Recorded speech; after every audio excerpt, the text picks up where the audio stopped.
నీ కృప కలకాలము నిల్చుననియు, నీ విశ్వసనీయత ఆకాశము వలె శాశ్వతముగా ఉండిపోవుననియు ప్రకటింతును. 89వ కీర్తన 2వ వచనము. ఈనాడు తల్లి తిరుసభ 13వ సామాన్య కాల ఆదివారాన్ని జరుపుకుంటుంది. ఈనాటి పరిశుద్ధ గ్రంథ పఠనాలు ప్రధానంగా సువిశేషాన్ని ఆధారంగా చేసుకుని పోయిన వారానికి కొనసాగింపుగా యేసుక్రీస్తు తన శిష్యుల్ని స్వార్థ ప్రకటనకు పంపించినప్పుడు చెప్పినటువంటి మాటలు, శిష్యత్వానికి కావాల్సినటువంటి నియమాలు, వాళ్లకు ఉండాల్సినటువంటి లక్షణాల గురించి మాట్లాడుతున్నారు. ఇది ప్రధానమైనటువంటి ధ్యానాంశం అయితే మిగిలిన పఠనాలు, మొదటి పఠనం కానీ రెండవ పఠనం కానీ సువిశేషంలో ఉన్నటువంటి అంశాలను ప్రధానంగా చేసుకుని వాటికి మరింత బలాన్ని చేకూరుస్తూ ఉన్నాయి. మొదటి పఠనము రాజుల మొదటి గ్రంథం 4వ అధ్యాయము 8వ వచనం నుండి 11వ వచనం వరకు, 14వ వచనం నుండి 16వ వచనం వరకు. ఈ భాగము ఎలీషా ప్రవక్త గురించి మాట్లాడుతుంది. ఒక ప్రవక్తగా తన పరిచర్యలో తనకు ఆతిథ్యాన్ని ఇచ్చినటువంటి షూనేము నగర సంపన్నురాలి యొక్క ఇంటిని దేవుడు ఏ విధంగా ఆశీర్వదించింది మనం మొదటి పట్టణంలో చూస్తాం. భక్తి కీర్తన 89వ భక్తి కీర్తన. ఈ కీర్తన దేవుడు దావీదు మహారాజుకు చేసినటువంటి వాగ్దానాన్ని గుర్తు చేసుకుంటూ, దేవుడు తన భక్తునికి ఇచ్చినటువంటి వాగ్దానాన్ని ఇప్పటికీ కూడా మర్చిపోడు అని ఒక నమ్మకాన్ని కనబరుస్తుంది. 600 సంవత్సరాలు ఈ వాగ్దానం నెరవేరకపోయినప్పటికీ యేసుక్రీస్తు రూపంలో ఇది నెరవేరుతుంది అనేటువంటి సత్యాన్ని భక్తి కీర్తన మనకు గుర్తు చేస్తుంది. ఈనాటి రెండవ పఠనము పునీత పౌలు గారు రోమాపరులకు రాసినటువంటి లేఖ 6వ అధ్యాయము 3వ వచనం నుండి 4వ వచనం వరకు, 8వ వచనం నుండి 11వ వచనం వరకు. ఇది కూడా గత వారానికి కొనసాగింపుగా ఉంటూనే సువిశేషంలో యేసుక్రీస్తు చెప్పినటువంటి మాట, నన్ను అనుసరించేవాడు తన సిలువను ఎత్తుకుని నన్ను అనుసరించాలి అనేటువంటి మాటను ప్రతిబింబిస్తూ, జ్ఞానస్నానం పొందిన ప్రతి వ్యక్తి యేసుక్రీస్తుతో పాటు సమాధి చేయబడి ఆయన మరణంలో మనం పాలు పంచుకుంటున్నాము అని సువిశేషంలో ఉన్నటువంటి సత్యానికి ఇది ఒక లోతైనటువంటి ఇంకొక కోణాన్ని ప్రతిష్ఠిస్తుంది. చివరిగా ఈనాటి సువిశేషము మత్తయి సువార్త 10వ అధ్యాయము 37వ వచనం నుండి 42వ వచనం వరకు. ఈ 10వ అధ్యాయంలో యేసుక్రీస్తు 12 మంది అపోస్తులను ఎన్నుకోనటం, వారికి వేద ప్రచారానికి శక్తిని అధికారాన్ని ఇవ్వటం మనం చూస్తాం. ఆ వెంటనే హింసల గురించి, వాళ్ళు అనుభవించబోయేటువంటి కష్టాల గురించి, చివరిగా వాళ్ళు ఎలా యేసుక్రీస్తుకు సాక్షులుగా నిలవాలి అనేటువంటి విషయాన్ని గురించి యేసుక్రీస్తు మాట్లాడేటువంటి సందేశంలో ఈరోజు సువిశేషం అందులోని ఒక భాగం. ఈనాటి సువిశేషాన్ని మనం ప్రధానంగా ఎంచుకుంటూ దానిలో నుండి 4 ధ్యానాంశాలను మనం చూడొచ్చు. వాటిలో మొదటిది తల్లిదండ్రుల కంటే యేసుక్రీస్తుని ఎక్కువగా ప్రేమించటం. రెండవది సిలువను ఎత్తుకుని అనుసరించటం. మూడవది ప్రాణాన్ని కోల్పోతూ దానిని దక్కించుకోవటం. ఆఖరుది యేసుక్రీస్తు శిష్యులకి ఆతిథ్యాన్ని ఇవ్వటం. వీటిలో ఆఖరు మాటను మనం మొదట ధ్యానం చేద్దాం. ఎందుకంటే దీనికి అనుసంధానంగా మనకు మొదటి పట్టణం కనిపిస్తుంది. ఈరోజు సువిశేషంలో 41వ వచనంలో, ప్రవక్తను ప్రవక్తగా గుర్తించి స్వీకరించువాడు ప్రవక్త బహుమానమును పొందును, నీతిమంతుని నీతిమంతునిగా గుర్తించి స్వీకరించువాడు నీతిమంతుని బహుమానమును పొందును. నా శిష్యుడని ఈ చిన్న వారాలలో ఒకనికి ఎవడేని ఒక గుక్కెడు మంచినీరు ఒసగువాడు తన బహుమానమును పోగొట్టుకొనడని మీతో నిశ్చయముగా చెప్పుచున్నాను. ఈ మాటలకు ఒక ఉదాహరణ ఈరోజు మనం చదువుకున్నటువంటి మొదటి పఠనం. ప్రవక్తను ప్రవక్తగా స్వీకరిస్తే ప్రవక్త యొక్క బహుమానాన్ని పొందుకోవటం. మనకు కనిపించేటువంటి ప్రవక్త ఎలీషా ప్రవక్త, ఏలియా ప్రవక్త యొక్క శిష్యుడు. ఏలియా ప్రవక్త రథం మీద మోక్షానికి కొనుపోబడినప్పుడు ఎలీషా తనను ఒక కోరిక కోరతాడు. రాజుల 2వ గ్రంథం 2వ అధ్యాయం 9వ వచనంలో, నాకు నీ ఆత్మలో 2 పాళ్ళు దయచేయము అని అడిగాను. నిజానికి ఇలా 2 పాళ్ళు శక్తిని అడగటం లేదా వాటాని, ఆస్తిని అడగటం అనేది తండ్రి యొక్క జ్యేష్ఠ పుత్రుడికి మాత్రమే దక్కేది. ఇదే మనకు ద్వితీయోపదేశ కాండం 21వ అధ్యాయం 2వ వచనంలో కూడా కనిపిస్తుంది. ఒక తండ్రికి 3 కొడుకులుంటే ఆస్తిని 4 భాగాలు చేసి మిగతా 3కి 3 భాగాలు జ్యేష్ఠ కుమారుడికి, పెద్ద కుమారుడికి మాత్రం 2 భాగాలు ఇచ్చేవాళ్ళు. ఇలా ఏలియా ప్రవక్తకి ఆధ్యాత్మికమైనటువంటి జ్యేష్ఠపుత్రుడిగా తన వాట రెండింతలు అడగటం అనేది ఎలీషా ప్రవక్త విషయంలో మనకు కనిపిస్తుంది. ఈ సందర్భంలో మనం గమనించాల్సినటువంటి ఇంకొక విషయం, పాత నిబంధనలోని ఏలియా ప్రవక్తకి నూతన నిబంధనలోని బప్తిస్మ యోహాను దగ్గరగా ఉంటే, ఎలీషా ప్రవక్తకు యేసు ప్రభు యొక్క అద్భుతాలు, తన పరిచర్య దగ్గరగా ఉంటుంది. ఏలియా వేసుకునేటువంటి బట్టలు రాజుల 2వ గ్రంథం 1వ అధ్యాయం 8వ వచనం. అతడు గొంగళి కప్పుకొని తోలు నడికట్టు కట్టుకొనెను. అలాగే మార్కు సువార్త 1వ అధ్యాయం 6వ వచనంలో బప్తిస్మ యోహాను ధరించేటువంటి బట్టలు మనం గమనిస్తే, యోహాను ఒంటె రోమముల వస్త్రమును నడుమునకు తోలు పట్టిని కట్టుకొనెను. అంతేకాదు, ఏలియా ప్రవక్త మోక్షానికి కొనిపోబడింది యోర్దాను నది ప్రాంతంలోనే. అక్కడే తన తరువాత ఏలియా ప్రవక్త యొక్క పరిచర్యని ఎలీషా ప్రవక్త కొనసాగిస్తారు. అదే యోర్దాను నదిలో యేసుక్రీస్తుకు బప్తిస్మ యోహాను జ్ఞానస్నానం ఇవ్వటం మనం చూస్తాం. మూడవదిగా, ఎలీషా ప్రవక్త చేసేటువంటి అద్భుతాల్లో కుష్ఠరోగిని నయం చేయటం, విధవరాలి యొక్క కుమారుణ్ణి తిరిగి జీవంతో లేపటం, 100 మందికి రొట్టెలను పంచటం, అలానే యేసుక్రీస్తు కూడా తన పరిచర్యలో 5,000 మందికి ఆహారాన్ని పంచటం, విధవరాలి యొక్క కుమారుణ్ణి జీవంతో లేపటం, కుష్ఠవ్యాధితో బాధపడేటువంటి వ్యక్తిని స్వస్థపరచటం, యేసుక్రీస్తుని పరిచర్య, తాను చేసినటువంటి అద్భుతాలు, ఇవేవి కేవలం యాదృచ్ఛికంగా జరిగినవి కాదు. పాత నిబంధనల్లో ప్రవక్తల యొక్క ప్రబోధం, వాళ్ళ యొక్క పరిచర్యకి పూర్తి నెరవేర్పుగా మనం యేసుక్రీస్తుని యొక్క జీవితాన్ని చూడాలని చెప్పడానికి ఇది మంచి ఉదాహరణ. ఈ నేపథ్యంలో ఈరోజు మొదటి పట్టణం యొక్క భాగాన్ని మనం చూస్తే మనకి వేరొక సంఘటన కూడా మన జ్ఞాపకం వస్తుంది. అదే అబ్రహాము సారాలకి దేవుడు ఒక కుమారుని వాగ్దానం చేసినప్పటి సంఘటన. చాలా విషయాల్లో ఈ రెండిటికి మధ్య పోలికలను మనం గమనించవచ్చు. మొదట దేవుని యొక్క ప్రతినిధికి ఆతిథ్యాన్ని ఇవ్వటం, దాని ద్వారా ఆశీర్వాదం పొందుకోవటం. ఆతిథ్యం ఇచ్చినటువంటి పురుషుడు, ఇంటి యజమానుడు ముసలివాడు లేదా వృద్ధాప్యంలో ఉండటం, వాళ్ళకి సంతానం కలుగుతుంది అని ఆ దేవుని యొక్క ప్రతినిధి చెప్పినప్పుడు భార్య నమ్మకపోవటం లేదా దాన్ని ఎగతాళిగా భావించటం. చివరిగా ఎంత ప్రత్యేకమైనటువంటి దేవుని కృపతో పుట్టినటువంటి ఆ కుమారుడు మరణించటం లేదా మరణానికి దగ్గరగా వెళ్ళటం. 2 సందర్భాల్లో దేవుడు సురక్షితంగా ఆ కుమారుణ్ణి తీసుకుని మరలా వాళ్ళకి అప్పగించడం. ఇన్ని పోలికలు ఈ 2 సంఘటనల్లో మనకు కనిపిస్తున్నాయి. వీటి ద్వారా మనకు తెలియచేయబడేటువంటి సందేశం, ఆతిథ్యాన్ని ఇవ్వటం, మన ఆశ్రయం కోరి వచ్చే వాళ్ళకి సాయపడటం అనేది మనల్ని దేవుని దీవెనలకు పాత్రుల్ని చేస్తుంది. ఇదంతా కూడా దేవుని ప్రణాళికలో ఒక భాగము. అబ్రహాం మొదలుకుని ఈరోజు మనం మొదటి పట్టణంలో చూస్తున్నటువంటి షూనేము ధనవంతురాల వరకు అందరూ కూడా ఆశ్రయం ఇవ్వటం ద్వారా వాళ్ళు ఆశీర్వదించబడ్డారు. ఇదంతా కూడా పాత నిబంధనలో మనకు కనిపిస్తుంది. కానీ ఈ ఆశ్రయం ఇవ్వటం లేదా ఆతిథ్యం ఇవ్వటాన్ని యేసుక్రీస్తు ఇంకొక్కడుగు ముందుకు తీసుకెళ్తున్నారు. నా శిష్యుడని ఈ చిన్న వారలలో ఒకనికి అని అంటున్నారు. నా శిష్యుడని.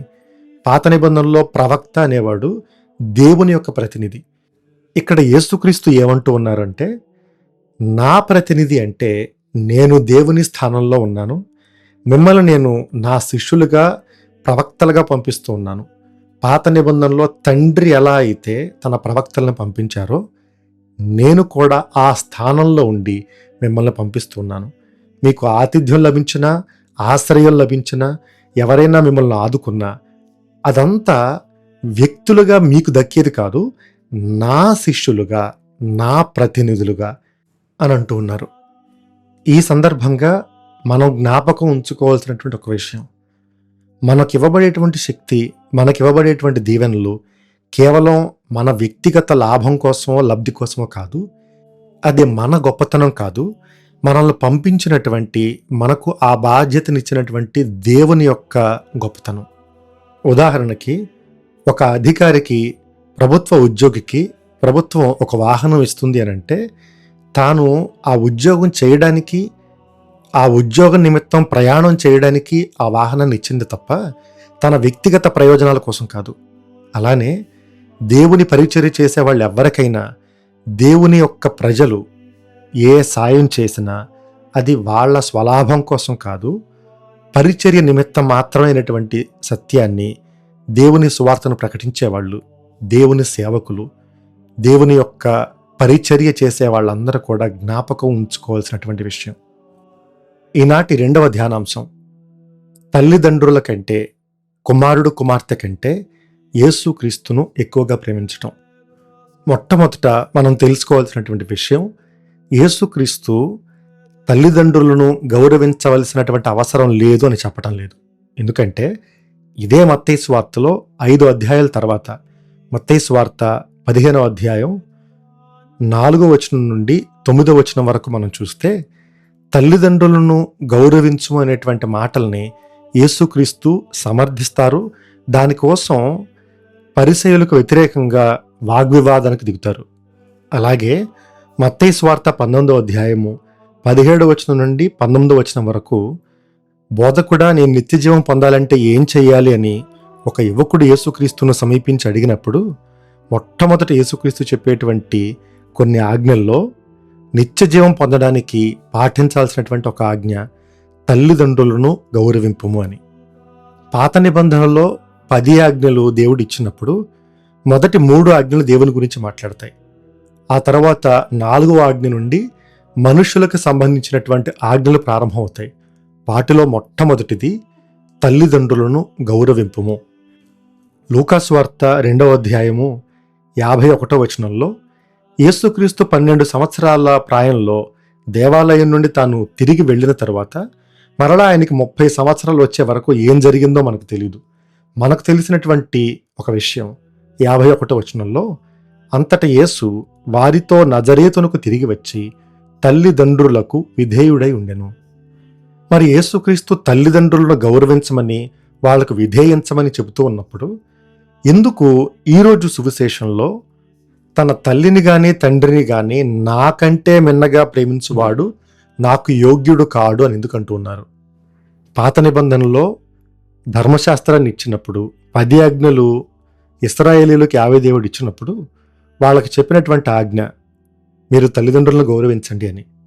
కానీ తల్లిదండ్రుల కంటే అధికంగా ప్రేమించబడాల్సినటువంటి ఒకే ఒక్క వ్యక్తి, the only person who can claim are ask for more love than parents ఎవరు అంటే యావే దేవుడు మాత్రమే.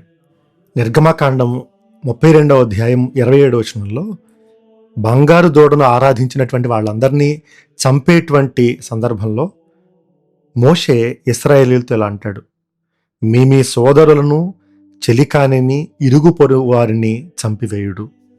ఈ సందర్భంలో తప్పు చేసిన వాళ్ళు తల్లిదండ్రులైనా, కన్న బిడ్డలైనా, లేదా తోబుట్టువులైనా సరే, వాళ్ళు యావే దేవునికి వ్యతిరేకంగా పాపం చేస్తే వాళ్ళు శిక్షార్హులే అనేటువంటి మాటను ఇశ్రాయేలీయులందరూ కూడా విధేయించాలి, నమ్మాలి అనేటువంటి సత్యం. అలాగే ద్వితీయోపదేశకాండం 6వ అధ్యాయం 4-5 వచనంలో, మీ ప్రభు అయిన దేవుని పూర్ణ హృదయముతోనూ, పూర్ణ ఆత్మతోనూ, పూర్ణ శక్తితోనూ ప్రేమింపుడు. పూర్ణాత్మ, పూర్ణ శక్తి, పూర్ణ మనసు, పూర్ణ హృదయం ఇవన్నీ కేవలం యావే దేవునికి మాత్రమే సొంతం. ఇప్పుడు యేసుక్రీస్తు సువిశేషంలో తల్లిని కానీ తండ్రిని కానీ నాకంటే మిన్నగా ప్రేమించొద్దు అని చెబుతూ ఉన్నారు అంటే, మరోసారి తనను తాను యావే దేవుని స్థానంలో ఉంచి చెబుతూ ఉన్నారు, నేను తండ్రి స్థానంలో ఉన్నాను, నేను దేవుడిని. మీరు దేవుని ఎలాంటి సంపూర్ణ ప్రేమతో ప్రేమిస్తారో అలాంటి సంపూర్ణ ప్రేమను నాకు కూడా ఇవ్వగలిగితేనే మీరు నా శిష్యులు అవుతారు. దేవునికి మాత్రమే చెందాల్సినటువంటి ఆరాధనను, ప్రేమను యేసుక్రీస్తు కోరుతూ తాను దేవుణ్ణి అనేటువంటి సత్యాన్ని ఇక్కడ మరోసారి పరోక్షంగా శిష్యులతో చెబుతున్నారు. ఇది పాత నిబంధన నేపథ్యం. కానీ కొత్త నిబంధనలో ఈ సువిశేషం రాసేటువంటి సమయానికి క్రైస్తవులు హింసించబడేవాళ్ళు, చంపబడేవాళ్ళు. రహస్యంగా వాళ్ళు పాటించేటువంటి ఒక మతమే తప్ప అధికారికంగా వాళ్ళు బహిరంగంగా చాటేటువంటి మతం కాదు. అటువంటి సందర్భాల్లో క్రైస్తవులకు తరచూ ఎదురయ్యేటువంటి ఒక అనుభవం ఏంటి అంటే, వాళ్ళు క్రైస్తవులు అనేటువంటి విషయాన్ని కన్న తల్లిదండ్రుల నుండి, తోబుట్టువుల నుంచి కూడా దాచి ఉంచటం. ఒకవేళ ఈ విషయం గనక రోమన్ చక్రవర్తికి లేదా రోమన్ సైన్యానికి తెలిసినట్లయితే వాళ్ళు కుటుంబం మొత్తాన్ని చంపేవాళ్ళు. కాబట్టి కన్న కొడుకైనా సరే, కన్న కూతురైనా సరే, లేదా తల్లిదండ్రులు, తోబుట్టువులు ఎవరైనా సరే, వాళ్ళ వల్ల కుటుంబంలో అందరూ చనిపోయేటువంటి ప్రమాదం ఉంటుంది. కాబట్టి వాళ్ళని తీసుకుని వెళ్ళి, ఇదిగో నా కొడుకు క్రైస్తవుడిగా రహస్యంగా బ్రతుకుతూ ఉన్నాడు అని వాళ్ళు అప్పగించేవాళ్ళు. ఇటువంటి సందర్భాల్లో క్రైస్తవ విశ్వాసాన్ని వాళ్ళు పాటించాలి అంటే, సాక్షులుగా వాళ్ళు జీవించాలి అంటే, కుటుంబ బంధం కంటే, రక్త సంబంధం కంటే వాళ్ళు దేవుని ఎక్కువగా ప్రేమించగలిగితేనే వాళ్ళు క్రైస్తవులుగా జీవించగలిగేవాళ్ళు. ఇది నూతన నిబంధన నేపథ్యం. ఇదే సువిశేష భాగాన్ని మనం ఆధ్యాత్మిక కోణంలో కూడా చూడొచ్చు. రాజుల దినచర్య మొదటి గ్రంథం 4వ అధ్యాయం 10వ వచనంలో యాబేసు యావే దేవుని ఈ విధంగా ప్రార్థన చేస్తాడు: ప్రభు, నన్ను దీవింపుము, నాకు భూమిని సమృద్ధిగా దయచేయుము. సమృద్ధిగా ఈ మాట మూల భాషలో, హిబ్రూ భాషలో హిర్బీతా అని ఉంటుంది. ఆ పదానికి 2 అర్థాలు. ఒకటి ఎక్కువగా దయచేయటం, రెండవ అర్థం విస్తరింప చేయటం లేదా వెడల్పు చేయటం. ఇంగ్లీష్లో కూడా ఈ మాటకి ఎన్లార్జ్ మై బోర్డర్ అని ఉంటుంది. అంటే మనం ఒక దగ్గర ఒక గీత గీస్తే దాన్ని ఇంకా వెడల్పు చేస్తూ దాని యొక్క అంచుల్ని ఇంకా పెంచటం. ఇటాలియన్ భాషలో కూడా అల్లార్గాసి ఇమియే కొన్ఫీని అని ఉపయోగించబడింది. అంటే నా సరిహద్దుల్ని మరింతగా విస్తరింపచేయి, వాటి విస్తీర్ణాన్ని పెంచు అని. ఆధ్యాత్మికంగా ఇది చాలా బలమైనటువంటి ఒక ప్రార్థన. దేవుడికి నేను చేసేటువంటి ప్రార్థనలో నా సరిహద్దుల్ని ఇంకా విస్తీర్ణం చెయ్యి, వెడల్పు చెయ్యి అని అంటే ఏంటి నా సరిహద్దులు? నాకుండేటువంటి ఓర్పు ఇంతే అయితే దాన్ని ఇంకా వెడల్పు చెయ్యి, ఎక్కువగా భరించేటువంటి ఓర్పును, సహనాన్ని నాకు ఇవ్వు. నేను ప్రేమించేది ఇంతే అయితే నా సరిహద్దుల్ని ఇంకా పెంచుతూ ఇంకొంతమందిని ఇంకా ఎక్కువగా ప్రేమించగలిగేటువంటి శక్తిని నాకు ఇవ్వు. హింసల్ని, బాధల్ని, శ్రమల్ని, శారీరకమైనటువంటి అనారోగ్యాల్ని, వీటన్నిటినీ భరించేటువంటి ఆత్మస్థైర్యం నాకు కొంచెమే ఉంటే వాటి సరిహద్దుల్ని ఇంకా పెంచు. ఆ వచనానికి ఈరోజు మనం ధ్యానం చేస్తున్నటువంటి సువిశేషానికి ఏమిటి సంబంధం? తన తల్లిని కానీ తండ్రిని కానీ నాకంటే మిన్నగా ప్రేమించేవాడు, తల్లిదండ్రులను గౌరవించేవాడు, తల్లిని తండ్రిని ప్రేమించేవాడు ఒక మంచి కుమారుడు అవుతాడు. అలానే వాళ్ళని ప్రేమించకూడదు అని ఎవ్వరూ చెప్పడం లేదు. కానీ నా ప్రేమ వాళ్ళకి మాత్రమే పరిమితం అయితే, వాళ్ళను ప్రేమించినంత ఉత్తమంగా నేను ఇంకెవరిని ప్రేమించలేకపోతే అది ఒక రకంగా నా సరిహద్దు అక్కడ వాళ్ళతో ఆగిపోతుంది అని అర్థం. లేదా వాళ్ళను ప్రేమించినంత గొప్పగా నేను ఇంకెవరిని ప్రేమించలేను అని అర్థం. కానీ యేసుక్రీస్తును ప్రేమించాలి లేదా అనుసరించాలి అనేటువంటి నిర్ణయం రక్త సంబంధం కంటే, కుటుంబ బంధం కంటే కూడా గొప్పది, శక్తివంతమైంది. వాటి సరిహద్దులు చాలా పెద్దవి. కేవలం నా తల్లిని, నా తండ్రిని మాత్రమే కాదు, అందరి తల్లుల్ని, అందరి తండ్రుల్ని, ఇంకా చెప్పాలంటే నేను ఒక వ్యక్తిని ప్రేమించినప్పుడు దేవుని రాజ్యంలో అందరినీ సమానంగా ప్రేమించగలుగుతాను. ఎందుకంటే నేను ప్రేమించేటువంటి ఈ ప్రేమని ఒక విభాగంలో నేను కేటగరైజ్ చేయలేను. కేవలం రక్త సంబంధీకులు కాబట్టి వీళ్ళని ఎక్కువగా ప్రేమిస్తాననో, లేదా వీళ్ళు నా కులానికి చెందిన వాళ్ళనో, లేదా వీళ్ళు నా బంధువులు అనో, వీళ్ళంటే నాకు ఎక్కువ ఇష్టం అనో, లేదా వీళ్ళు నేను ఒకే భాష, ఒకే ప్రాంతానికి చెందిన వాళ్ళమనో. దేవుని రాజ్యం అనేది వీటన్నిటికీ కూడా అతీతంగా ఉంటుంది. తల్లిదండ్రులను గౌరవిస్తూ వాళ్ళని ప్రేమించేవాడు మంచి కుమారుడు అవుతాడు. అందరినీ ప్రేమించగలిగేవాడు యేసుక్రీస్తు యొక్క శిష్యుడు అవుతాడు. అందుకే ఈ దేవుని రాజ్యంలో సభ్యులుగా ఉండేవాళ్ళు ఒక మదర్ తెరేసా కానీ, లేదా ఎక్కడో వేరే దేశంలో పుట్టి ఆఫ్రికా, ఆసియా, దక్షిణ అమెరికా ఖండాల్లో సువార్తను పరిచర్య చేయడానికి ఒక రంగు కాకపోయినా, ఒక భాష కాకపోయినా, వాళ్ళని అందరూ చులకనగా చూసినా అంత గొప్పగా వాళ్ళను ప్రేమించి వాళ్ళందరినీ సమానంగా చూడగలిగేటువంటి ప్రేమ కేవలం తల్లిదండ్రులు లేదా ఒక ప్రాంతీయత, ఒక భావం, వీటన్నిటినీ కూడా దాటి చూడగలిగేటువంటి గొప్ప ప్రేమ. దేవుని రాజ్యం ఆ స్థానంలో ఉంటుంది. అది కూడా యేసుక్రీస్తు శిష్యులకు విధించేటువంటి ఒక నియమం కాదు. తనకు 12 సంవత్సరాల ప్రాయం వచ్చినప్పుడు, 12 సంవత్సరాలంటే యూదుల ప్రకారం బాల్య వయస్సును దాటి ఒక యవ్వన ప్రాయంలో ప్రవేశించటం. అలాంటి వయస్సులో తల్లిదండ్రుల కంటే కూడా దేవునికే ప్రధానమైనటువంటి స్థానాన్ని ఇస్తూ, తనకు దేవాలయంలో ఉండాలి అనిపించినప్పుడు అమ్మనో లేదా నాన్ననో ఒక మాట అడిగి వాళ్ళ అనుమతి తీసుకుని, ఇవన్నీ కాదు, తను దేవాలయంలో ఉండాలి అనుకున్నప్పుడు, దేవునికి ప్రథమ స్థానాన్ని ఇవ్వాలి అని అనుకున్నప్పుడు, అలా చేయడానికి ఎవ్వరి అనుమతి తీసుకోకుండా తాను స్వతంత్రంగా అక్కడ ఉండిపోయారు. బహుశా మొదట ఈ నిర్ణయాన్ని చూసి మరియ తల్లి యోసేపులకు ఏమీ అర్థం కాకపోయినా, కానీ ఒక కుమారుడిగా దేవుణ్ణి ఎంచుకున్నాడనేటువంటి విషయం వాళ్ళని ఆనందానికి, గర్వానికి గురిచేసి ఉంటాయి. తాను దేవుని యొక్క రాజ్యాన్ని ప్రకటించే ముందే తనను తాను ఎలా సిద్ధపరచుకున్నారో, తన శిష్యుల నుండి కూడా మీరు వాళ్ళను, కుటుంబీకుల్ని, తల్లిదండ్రుల్ని అందరినీ వదిలిపెట్టి రమ్మని చెప్పినప్పుడు, మత్తయి సువార్త 19వ అధ్యాయము 29వ వచనంలో యేసుక్రీస్తులు అంటున్నారు, నా నిమిత్తము గృహములను కానీ, సోదరులను కానీ, సోదరీలను కానీ, తల్లిని కానీ, తండ్రిని కానీ, పిల్లల్ని కానీ, భూములను కానీ త్యజించిన ప్రతివాడు 100 పొంది నిత్య జీవమునకు వారసుడగును. ఒక గురువుగా తల్లిదండ్రుల్ని, కుటుంబీకుల్ని అందరినీ వదిలిపెట్టి వచ్చేటువంటి గురువులు, కన్యస్త్రీలు, మఠవాసులు, మా అందరికీ ఒక అనుభవం ఉంటుంది. మాకు అనారోగ్యంగా ఉన్నప్పుడు, ఆకలి వేసినప్పుడు, లేదా ఏదైనా ప్రమాదంలో మేము చిక్కుకున్నప్పుడు మమ్మల్ని ఆదుకునే వాళ్ళు ఎంతోమంది ఉంటారు. ఒక కుమారుడిగా నేను ఇంట్లో ఉన్నప్పుడు నాకు జ్వరం వస్తే నా తల్లిదండ్రులు, తోబుట్టువులు నన్ను పలకరిస్తారు, పరామర్శిస్తారు. అదే దేవుని యొక్క సేవకుడిగా, ఒక గురువుగా నాకు జ్వరం వస్తే పలకరించేవాళ్ళు, పట్టించుకునేవాళ్ళు విచారణలో ఎంతోమంది ఉంటారు. కాబట్టి తల్లిదండ్రులకు నేను ఎలాంటి ప్రేమను ఇస్తానో, వాళ్ళ స్థానంలో విచారణలో ఉన్నటువంటి ఎంతోమంది విశ్వాసులు, రక్త సంబంధీకులు కాకపోయినప్పటికీ వాళ్ళు నన్ను ఎలాంటి ప్రేమతో వాళ్ళు ఆదరిస్తారో, ఆ ప్రేమను వాళ్ళకి ఇవ్వటం అనేది అది కేవలం వాళ్ళకు చేసేటువంటి ఉపకారం కాదు, అది ఒక బాధ్యత కూడా. కాబట్టి ప్రారంభంలో మనం చూసినటువంటి ఆతిథ్యం ఏదైతే ఉందో, దానికి ఈ మొదటి వాక్యం ఒక కొనసాగింపు, లేదా ఇవి రెండు ఒకటే అని చెప్పాలి. తల్లిదండ్రుల కంటే యేసుక్రీస్తుని ఎక్కువగా ప్రేమిస్తే అలాంటి వాళ్ళకి దేవుని రాజ్యంలో ఆదరించేవాళ్ళు, ఆప్తులు, తల్లిదండ్రుల యొక్క ప్రేమను ఇచ్చేటువంటి ఎంతో మందిని విశ్వాసుల రూపంలో దేవుడు ప్రసాదిస్తాడు.